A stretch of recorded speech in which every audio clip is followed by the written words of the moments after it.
Good afternoon. My name's Jonathan Norman from the Major Projects Association, and I'm delighted to welcome one of my heroes, David Clutterbuck, to talk about coaching and mentoring. David, I think it's far easier if you introduce yourself rather than I do. So would you like to do so?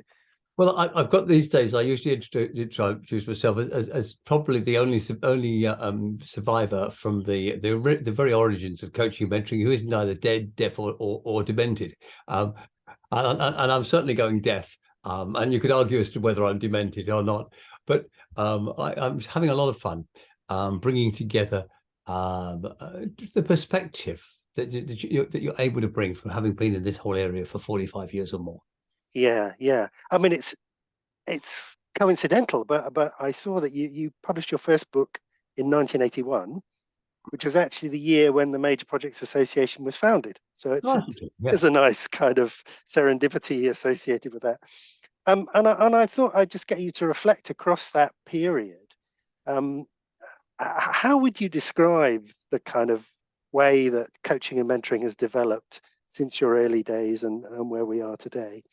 Well, way back in those days, nobody had heard of coaching. I mean, or coaching from its origins was a very directive way of it was instruction. It was sports instruction, basically, and very much it was telling people what to do or showing them what to do.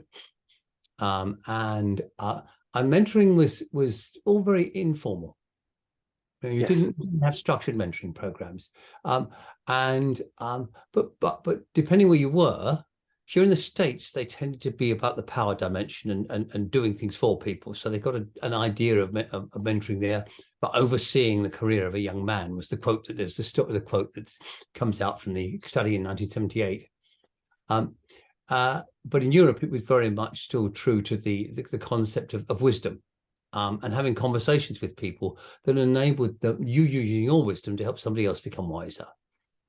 Right. Very different perspectives. And it's only in the late 1990s, that coaching started to be the predominance of coaching, what we read in the literature, was really much more like we see it now, a conversation with somebody, a goal-oriented conversation, or an outcome-oriented conversation, because it doesn't have to come out with a goal. It may be that you come out with some way further thinking. In fact, one of the big problems we see is that coaches who are overly goal obsessed actually do more harm than good. Right. Yes. Yeah. There's such a wonderful collection of frameworks and models in this book. I wondered, it's a bit unfair, but do you have a favorite or a couple of favorites, a couple of go-to models that you would kind of look to? One of my favorites is the diversity awareness ladder. And that's the 5 different levels of interaction that we have with other people, from fear through awareness to tolerance, to acceptance, and to appreciation. And the way that we have that, the conversation we have inside ourselves predicates the conversation we're likely to have with them. So first we have to have a conversation with ourselves. If it's a fear, well, why am I afraid of this person? Are they afraid of me? And then you can have a different conversation with them. But it brings it all back to conversation. And I think everything that I've done over the last 45 years or more has been around helping people to have the conversations that they really need to have. Yeah. I mean, I'm delighted to hear that, because that's fundamental to what I do, and the way that I approach knowledge sharing is it's all about conversations, and often questions, really. Yeah. One good question is worth 10 good answers. Yes, absolutely. One of my great heroes, Eddie Obeng, talks about this idea of the world after midnight, which he kind of puts at somewhere between 2000 and 2010, depending on the organization, and that's the time when an organization's capacity for learning was overtaken by the speed of change. Yeah. And I wondered how coaching and mentoring fits into that environment where we no longer know what we need to know, as it were. Well, I mean, one of the things that's holding us up is the obsession with the individual. You know, all the reward systems tend to be based on individuals. The promotion systems are based on individuals. And that doesn't help, because actually the team is much more important. In a survey we did 2 years ago now, 80% of HR directors and CEOs said we have to get away from the focus on the individual and focus much more on teams. So there's a big need to get that agility and flexibility. So that's why team coaching is expanding so fast. Yes. The other big issue, we did a survey for the conference board, and we've had a lot of HRDs in focus groups, and we couldn't use all the data for simply because some of it was just so incendiary. But we're getting HRDs saying that you know, more than half of my top 200 or 300 are obsolete. They're obsolete because their style of management is more, you know, it hasn't adapted to the modern world. It's not distributed leadership. They're trying to I describe it as they're trying to control more and more, but achieve less and less. And the other thing is they are unable to think systemically. And a lot of the stuff the problems we see are that neither the leaders nor the functions are able to think systemically. And coaching at its root is a systemic activity. We help people to see themselves in the systems of which they're a part. You know, and I talk about HR being full of HR bling. So stuff that, you know, that isn't worth anything, is pretty useless, but it looks nice and shiny. So, you Yes. know, succession plans. You know, Yes. no, succession plans aren't worth the paper they're written on. Nobody takes any notice of them. Anyway, one company I went into, they said, "Oh yes, we did have a succession plan, but when we actually looked at it, we said we got bench strength of 4.5, you know, 4.5. Looks good. Then when you looked at who would actually take the jobs and how many of the people were the same people, and how are things changing anyway every year in terms of what were the important jobs, the whole thing was a complete farce." Yes. Yes. Yeah. That's interesting. I mean, that, to my mind, that brings us back to the idea of conversations, because the value of succession planning is in the ongoing conversations that you're having, Yeah. rather than in some defined plan, which, you know, given the nature of change and the speed of change, is irrelevant the minute you put it down on paper. Succession plans and things like that are dangerous, and a lot of HR analytics, I call them banalytics because they use so Yes. they're distractions from the conversations that people need to have. Yes. Yes. Yes. And even formal appraisals, you know, tend to Yes. be a distraction from the conversations that people really would like to have but don't dare. Yes. They Yes. give you Yeah. something else to hide behind, so as not to have those meaningful conversations. And I like to think of coaching as a series of cascading interventions. So Yes. you can in a corporate environment, you can have a coaching relationship with an individual where you're helping them with a specific skill or issue that they've got. Mm-hmm. And that's quite, you know, you can be nice and specific. You don't have to get too much into the systems, but then you can help this client see themselves in their systems and their ability to influence the systems, and the systems, how the systems influence them. Yes. Yes. We've come up with a new word recently, which is mistake holder. So Right. it's the people whose lives are screwed up because of the mistakes that you make. Yes. So, Yes. Yes. there's an awful lot of those. But Yes. so the second level is the systems. The third level is helping that team leader build a coaching culture in their team, Yes. Yes. Yeah. so they Yeah. could get a different team dynamic. The fourth level is actually coaching that team leader and the team together. Yeah. Yes. Yes. The fifth level goes beyond this and looks at teams of teams. And particularly in terms of large projects, you know, they are composed of teams of teams. So we've been doing a lot of work around flocking and tools to help teams of teams come together in ways in which coaching can actually support the conversations, both formally between the team structures and informally the substrates. And it's the Yes. informal ones that are more important. Yes. Yes. Interesting. And then you go Yes. beyond that to organize to clusters of teams, you know, to a bigger set of teams to organizational consulting, you know, coaching, and I talk about the macro system coaching. Yes, yes, yeah. So That how do we, when you've got people, you know, people fighting over resources, how do you yes, actually use coaching in situations like that where you can actually resolve? And it's a kind of mediation at that level, but I yes, think it's mediation plus. yes, yeah. That's really interesting. I mean, you talked about the focus on the individual in terms of reward systems, and in terms of projects and major projects, there's the kind of focus on the individual, and then there's the focus on the employee or the team of the client or the contractor.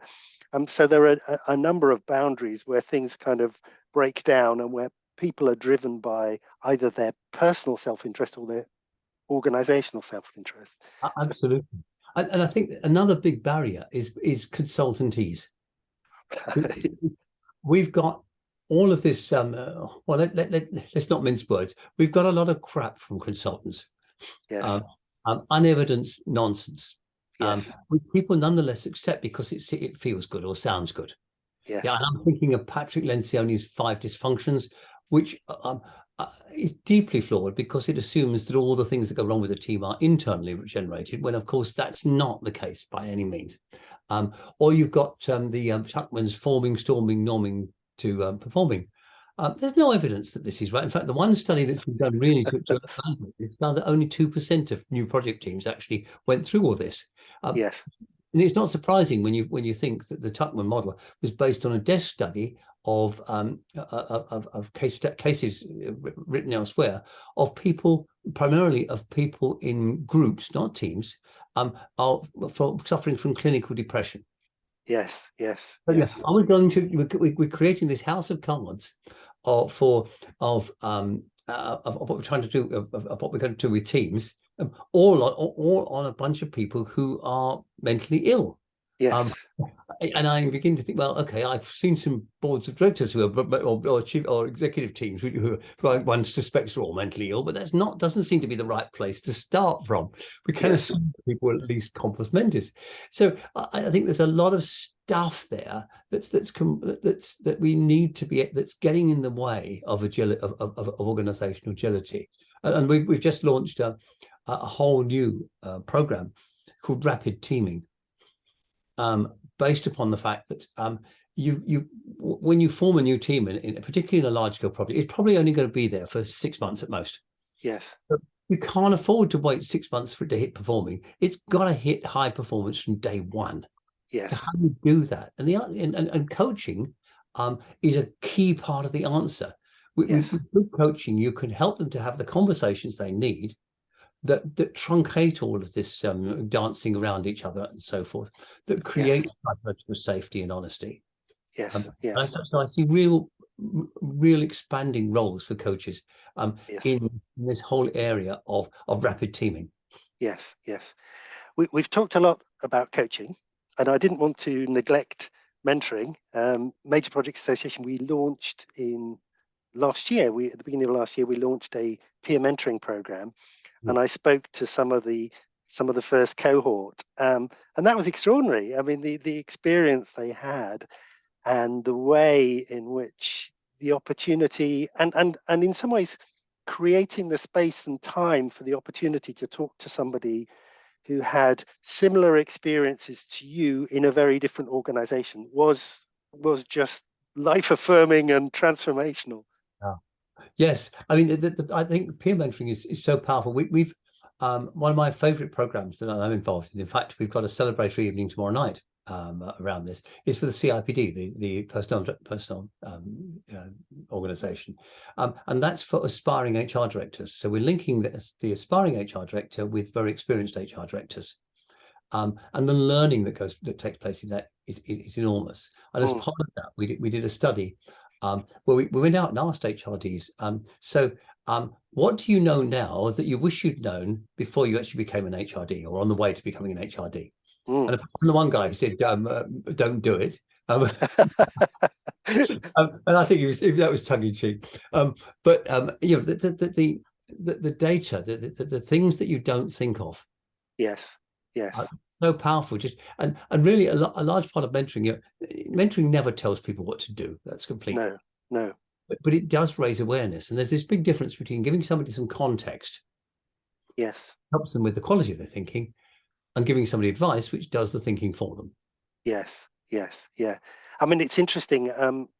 Clearly, one of the benefits of peer mentoring across our network, for example, is the ability to get feedback from somebody who has no vested interest in what you're doing. You know, there's no kind of status, there's no kind of, well, I better be careful what I say to you because that might reflect it. I mean, it's genuine, authentic kind of feedback. Yeah, it's and that's why you can relax into it. You can have the psychological safety. Yes, yes, yeah, yeah. Good. Um, we've got all sorts of emerging opportunities and threats. We've got AI and automation and quantum computing, and indeed the whole sort of concept of the digital human, which seems to be sort of emerging. How do you know I'm not a robot? Yes. Indeed. And But a robot wouldn't have the bad sense of humor that I do, but that's I think it probably could do. And you talk at the end about the end of the book about the importance of coaches and mentors, in a sense, reinventing themselves and reflecting the need to change. And I wondered, how would you like to see coaches and mentors responding to this kind of inexorable acceleration of social, economic, and technological change? What should we be doing, and what should we be doing in 5 years or 10 years' time? well, I think increasingly it's going to take over a lot of the rote tasks. So sort of grow model coaching has a limited future. You can already get you can go on this chat GP or GPT or that, and you can get almost as good a result as a typical basic level coach would. It's so anything that is repeatable, routine, it follows a process, is going to be a threat from AI. AI can even fake sympathy better or empathy. Yes. And so we're going to see that. But if you think about wisdom, there's skinny wisdom, which computers can do as well or better than we can. So that's the basic expertise in a particular area. There's broad wisdom, which is the experience you get from life. Now you can't do that with a computer. People, you cannot emulate that Yes. that experience and the conclusions you draw from it. And there's meta wisdom, which is all about putting together all sorts of different exposures, experiences, knowledge bases that you have. The AI is good at doing one thing. The extrapolation into much wider areas is not so easy for AI to do. And there are some very good reasons for that in terms of how a machine works and creates a concept or a response, and how the human brain does it, because the Yes. human brain is linked in very different ways. Yes. Yes. And one of the metaphors that I've seen is how many dimensions there are. A thought, for a human having a thought which lasts a fraction of a second, but that thought may be I've seen 13, 15, 20 dimensions. You Yes. can't do that yet. Yes. But so it's looking at the technology and saying, how do we partner with this? Yes. And, Yes. and the partner is important, because if we allow the computer to direct us and tell us what to do, we're no longer doing in charge, and we're no longer doing the coaching or mentoring. The computer is doing it for us. Yes. Yes. So it's a case of how do we find the ways in which it's going to enhance us and enable us to focus more on what we do really well. Yes. And one of the things that we're finding is that that as a coach, if you're going to grow up and mature as a coach, you need to use yourself more, your own emotion, your own feelings, your own intuition and instinct, all of that stuff. If you use the computer as a prompt, Yes. and something where you could inquire, that's very interesting. I wonder what the client's feeling, what emotions the client's going through right now, for example. Then the computer will be able to say, well, just analyzing their facial expressions and their tone of voice, this is the client's anxiety level here. Yes. Yes. So what's going on here? So now you have a way of saying, okay, let's pause a moment. Let's just investigate. Let's talk about this. You know, can see that you're anxious now. Where Yes. do your anxieties arising from? So we can Yes. go so much deeper. Yes. But of course, being very careful not to go over that boundary into therapy, Yes. Yes. which is going to become, I think, even more nebulous as we go. Yes. Yes. And I guess, I mean, wonderful as ChatGPT seems to be, it's obviously curating answers from stuff we already know. So it's working on the known body of knowledge, and increasingly we're required to use our imagination to project forward and think, as we have been talking, think about the future, and how will things be in the future? What will you need to do in the future? And I guess for the moment, anyway, that's something that is just limited to us humans, and artificial intelligence cannot do that. I mean, it can present exciting images, but it can't really imagine in the way that we can imagine as humans. Absolutely. I mean, I like to imagine what the possibilities are, where we can go next. Now, I had great fun doing virtual reality coaching, I have to say. Yes. That Yes. is mind blowing, and that's going to get better and better. And we won't have to use those clunky great Oculus glasses, the headsets and things. So it will. Yes. But I think. Well, to give an example, we created an app around about it's the only complex adaptive systems model of teams. Mm-hmm. For team coaching, and what it does is to identify the 6 critical pillars, if you like, or elements that intertwine to create performance, poor or good performance. And nothing is clean, so something's pushing you one way, something another. There's patterns here. Now we can only at the moment do this in 2 dimensions. So we can look at the interactions between purpose and motivation versus internal processes, for example. Yes. So we can see that dimension, and we can examine a number of cases, and we can see recurring patterns here, and we can begin to make connections.